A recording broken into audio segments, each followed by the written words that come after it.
Parisiens, bonsoir les Monégasques, bonsoir le foot, 0-0 à Louis II ce soir, avec un bon match de foot, et un énorme Gigio Donnarumma qui retrouve de la confiance, retrouve l'assurance, la tranquillité qu'il dégageait avec le maillot de la nationale quand ils sont champions d'Europe, et ça c'est super, il fait 7-8 arrêts ce soir, il est bien sûr dans ses prises de balles, au pied, à la main, dans les relances, il fait un arrêt exceptionnel, un moment sur... Minamino, je crois, ouais, c'est ça, en première mi-temps.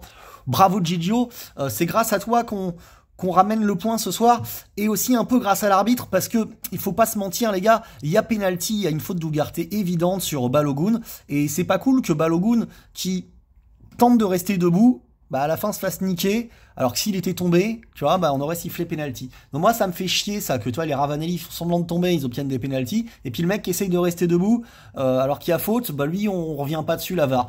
Ça, c'est pas cool, et il y avait péno pour Monaco, et c'est vrai que ça changeait sans doute le match. Il y en a un deuxième aussi en début de deuxième mi-temps sur Hakimi, mais là, la main, c'est moins net.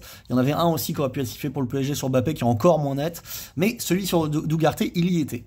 Voilà, donc Gigio qui nous sauve le point, l'arbitre qui nous sauve le point, mais après ça, il y a eu deux mi-temps, chaque équipe a eu sa mi-temps, et en première, on a souffert. En première, on a souffert, les Parisiens. On a souffert avec notre trio d'attaque, Ramos dans l'axe, Mbappé enfin à gauche, et Asensio à droite. C'est dommage que c'était pas Dembélé à droite. Bon, après, on a vu le choix de Luis Enrique, qui était d'avoir sur le banc ce soir des gens qui allaient en fin de match pouvoir être plus dans le dribble, plus dans la percussion. Bon, Asensio sort prématurément juste avant la mi-temps, il se blesse, on risque de l'avoir éloigné un petit peu. Barcola le remplace, d'abord côté droit, donc on se dit ça va être intéressant de voir aussi en deuxième mi-temps, Barcola à droite, qu'est-ce qu'il va pouvoir faire, centrer aussi sur ce pied-là, peut-être pour trouver Ramos. Et puis finalement Mbappé sort à la mi-temps parce qu'il prend un petit coup lui aussi, du coup Barcola se place à gauche, et on fait rentrer Kolo Muani à droite, en laissant Ramos dans l'axe en début de deuxième mi-temps. Bon, on reviendra après là-dessus. En première mi-temps, on souffre aussi parce qu'au milieu de terrain, on a Soler, Ugarte et Vitinha. Vitinha qui se décale beaucoup à gauche pour compenser Mbappé, un peu comme en début de saison il faisait. Et c'est vrai que ça l'éloigne du cœur du jeu. Il est appliqué à d'autres choses. Et puis Monaco fait un super pressing dans cette première mi-temps. Ils sont très hauts, ils nous agressent. On a vu un très bon Monaco, faut le dire aussi. Donc on perd un peu la bataille de milieu de terrain. On a du mal à récupérer. C'est souvent chez eux. Et c'est vrai que si Donnarumma ne fait pas des parades, on est mené d'un but ou deux à la mi-temps. Ils ont genre une dizaine de situations dangereuses, alors que nous on en a une ou deux. Voilà. Et la ligne défensive, avec Hakimi à droite, Mukiele, Beraldo, Hernandez, j'ai trouvé très intéressant Beraldo. C'est son premier match où je me dis, tiens, si Beraldo, quand même, il y a quelque chose, parce qu'il est tranquille. Contrôle comme ça, machin, une sûreté technique. Il a l'air d'être calme, tu vois. Donc ça c'est vachement rassurant. J'ai envie de le voir avec des matchs sous pression, tout ça, mais on n'a pas été habitué aux Brésiliens calmes derrière. Donc ça peut nous faire du bien. Voilà, et j'ai trouvé Mukiele aussi très bon, parce qu'à la vitesse, Balogun, il a quand même couvert plusieurs fois en début de match, et il a été très bon dans l'impact pour un mec qui joue jamais. Voilà, alors peut-être qu'il sort, je sais pas quoi, mais quand même, quand il est sur le terrain, Mukiele, moi j'aime bien. Pour moi, il doit être dans la rotation, quoi. Tu vois, genre, il est meilleur que Skriniar, il est moins lent, enfin plus utile, quoi.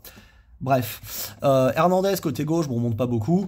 Hakimi à droite avec Asensio devant lui, ça marche moyen. Asensio nous plombe pas mal cette première mi-temps parce qu'il fait quelques mauvais choix. Il rate beaucoup de passes ou de gestes comme ça, et c'est dommage parce que on avait aussi des trucs qu'on aurait pu mieux faire dans cette première mi-temps, même si elle est pour Monaco.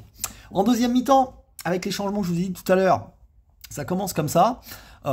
Tout de suite, on est pas sans les 5-10 premières minutes, mais assez rapidement, disons autour de la 60e minute, 55e minute, 60e minute, commence à prendre le dessus. Et puis là, à un moment, on fait sortir Ramos pour faire rentrer Dembélé. Dembélé à droite, Kolo Muani qui passe dans l'axe.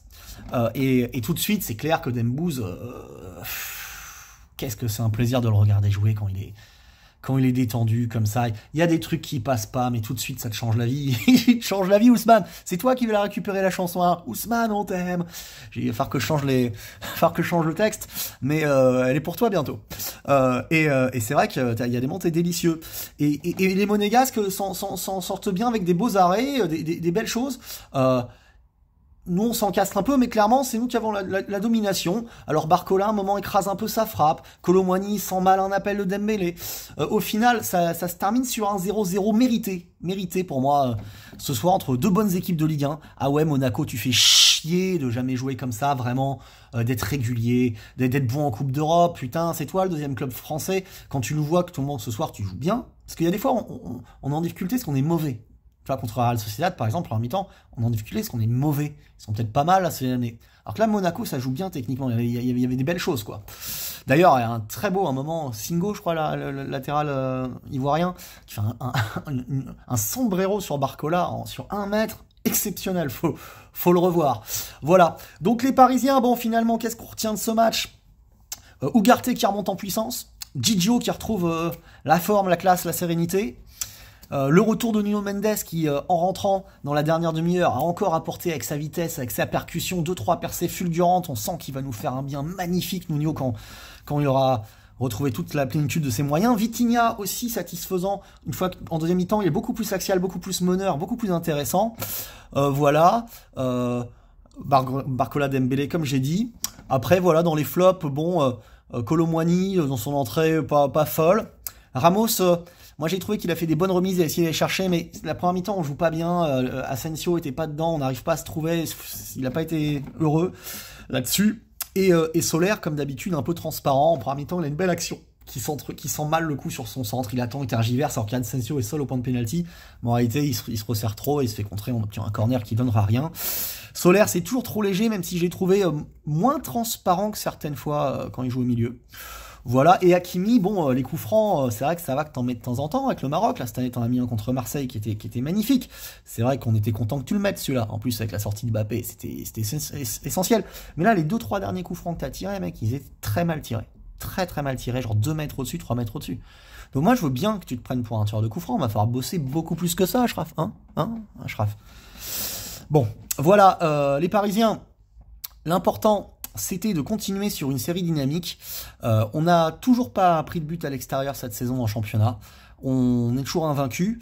Enfin, toujours pas été mené à l'extérieur en championnat. On est toujours invaincu. On a beaucoup plus de solidité quand même que les autres années. Ça c'est vraiment encourageant.